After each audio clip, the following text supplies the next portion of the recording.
इस वीडियो में बात करूंगा खान सर का लेक्चर 48 हिस्ट्री का। उन्होंने सब तरफ से ब्लॉक कर दिया, अब कोई भी रिकॉर्ड नहीं कर सकता। मैं इसमें सिर्फ समरी की बात करूंगा।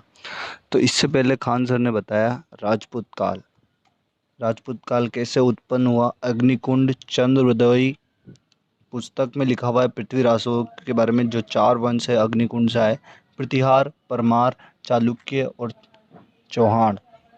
फिर चौहान डायनेस्टी किसकी सामंत थी? पथियार के ही सामंत थे। गुजरात में पथियार वंश के सामंत थे। फिर सर ने क्वेश्चन पूछा, बताइए कन्नौज किसने जीता था? पथियार के कौन से राजा ने कन्नौज जीता था? तो वो था, पूरी तरह से जीतने वाला था, मिहिर भेज। फिर चौहान वंश के संस्थापक हैं वासुदेव।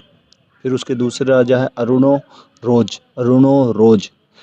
फिर उन्हीं के अंदर दरबार में व्यक्ति थे विजय राज चतुर्दश विशल देव। मेरे साथ बोलिए, विजय राज चतुर्थ विशल देव। इन्होंने, जैसे विलियम शेक्सपियर ने नाटक लिखे थे, वैसे इन्होंने भी संस्कृत नाट्य लिखा। उसका नाम है हरिकेली। और दूसरा नाटक लिखा, उसका नाम है ललित। फिर प्रतापी राजा आते हैं इसी वंश में, पृथ्वीराज तृतीय। उसी समय के राजा एक और थे जयचंद्र, वो दोनों दोस्त थे। उन्होंने पृथ्वीराज ने पिनेकल ऑफ जैन मंदिर जो रणथंबोर में, उसके बारे में बताया। जयचंद्र ने महाकाव्य लिखा, उसका नाम है हमीरा। 1191 में तेहरान का पहला युद्ध हुआ, जिसमें गौरी को पृथ्वीराज चौहान ने हरा दिया।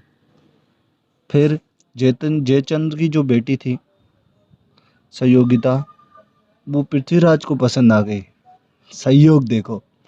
पर जयचंद नहीं चाहता था कि वो पृथ्वीराज से शादी करे, तो उसने स्वयंवर रचाया। स्वयंवर, जहाँ बड़े लोगों की शादी होती है, दूर दूर से राजा आते हैं स्वयंवर में, फिर पसंद करते हैं, तो ऐसा होता है। फिर स्वयंवर बिठाया, तो उसमें जो जयचंद्र की बेटी थी, उसने साफ साफ मना कर दिया। कोई भी राजा उसको पसंद नहीं आया। फिर वो बोली, फिर जब उसकी बेटी ने पृथ्वीराज को संदेशा भिजवाया, तो पृथ्वीराज परे दरबार में उसकी बेटी को लेके, उसकी बेटी ने पृथ्वीराज को माला डाल दी।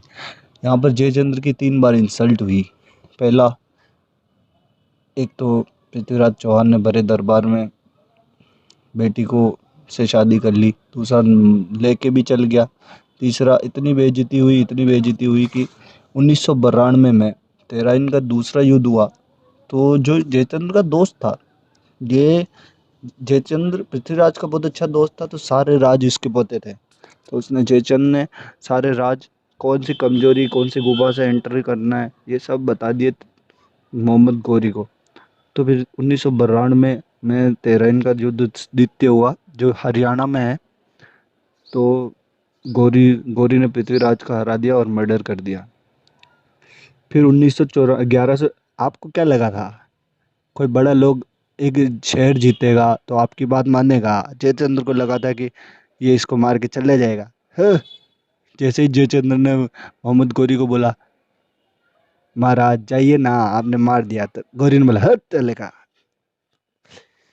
फिर उसको भी 1194 में बैटल ऑफ चंदवार में जयचंद्र को मार दिया। फिर इस बीच में 1192 में कुतुबुद्दीन ऐबक, उसका गुलाम, जो गौरी की बेटी को फंसाए लो, तो फिर ये उसकी बेटी उससे विवाह करना चाहती थी। तो मोहम्मद गौरी बोला, हम मारेंगे इसको। तो फिर बेटी बोला, रुकिए महाराज, आपको पता है ना साम्राज्य खत्म हो गया उधर एक बेटी के चक्कर में। तो इन दोनों का विवाह करा दिया मोहम्मद गौरी ने। फिर कुतुबुद्दीन ऐबक का गुलाम इल्तुतमिश, उसकी बेटी कुतुबुद्दीन ऐबक को फंसा लिया। फिर फिर उसका विवाह कुतुबुद्दीन ऐबक की बेटी से हो गया।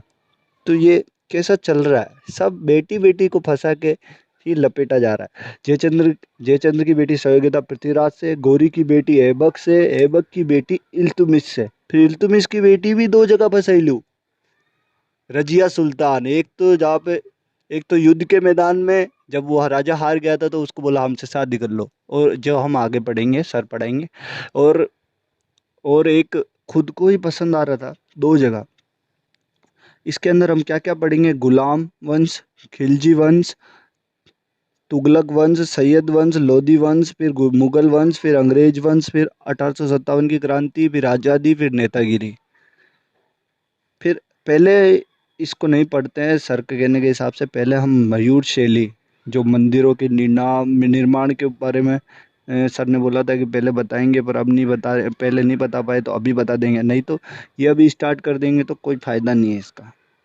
ठीक है, धन्यवाद।